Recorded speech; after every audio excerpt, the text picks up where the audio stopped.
kutoka Buzilayombo wa maji wa zaidi ya bilioni 23 unaenda kuanza kujengwa maji kuja kwenye jimbo la Chato Kusini. Kwa hiyo upande wa maji tuna visima zaidi ya 5 vitaanza kuchimbwa ili kuongezea visima vya maji vilivyokuwepo katika jimbo la Chato Kusini. Kwa hiyo baada ya mwaka huu mpaka 27 kwenye bajeti 26-27 uhaba wa maji sasa tunaenda kumaliza katika jimbo la Chato Kusini. Lakini mbili kubwa kabisa, upande wa umeme tumebakiza vitongoji vichache sana. Tuna vitongoji 52 vyote vinaenda kuletea umeme wa REA kukamilisha katika vijiji vyote ambavyo tunavyo katika jimbo la Chato Kusini.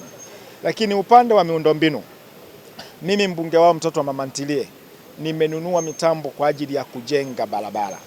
Na ninapowaambia hivi waandishi wa habari, tayari kuanzia tarehe 5 katika jimbo la Chato Kusini ile mitambo niliinunua kwa bilioni 1.11 tumeanza kujenga mabarabara.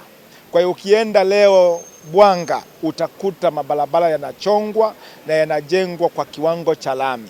Hii haijawahi kupatikana tangu uhuru. Hii yote ni juhudi ya mbunge na ni juhudi ya Chama cha Mapinduzi na ni juhudi ya serikali ya kuwafikishia Watanzania huduma na kuwapa tabasamu la Daktari Samia. Kwa hiyo nataka niwaambie mimi kwa niaba ya wananchi wa Chato Kusini, bajeti itakayosomwa kesho ina matumaini makubwa, waingoje kwa hamu. Inaenda kumaliza changamoto za wanajimbo wa Chato Kusini. Upande wa afya zitaisha. Tunaenda kujenga hospitali ya wilaya kubwa pale Bwanga, tunaenda kujenga shule ya sekondari, tunaenda kuanzisha VETA. Hii ni mipango yote ambayo imo kwenye bajeti ya 26-27. Kwa hiyo niwaambie waandishi wa habari, mazuri yanakuja, watu wa Chato Kusini wakae mkao wa kula. Nimshukuru sana rais na serikali yangu ya Chama cha Mapinduzi. Asanteni sana. Asante sana mheshimiwa. Tukushukuru sana kubwa. Kwa mfano, tunapokuwa serikali imetoa fedha kwa ajili ya ujenzi wa miundombinu, tunaenda kutengeneza mtandao wa mabarabara. Wafanyabiashara waliokuwa wanazitumia zile barabara watatumia muda mfupi, watafika kufanya biashara. Lakini tumekuwa wakina mama wanakaa kwenye visima wanasubiri maji.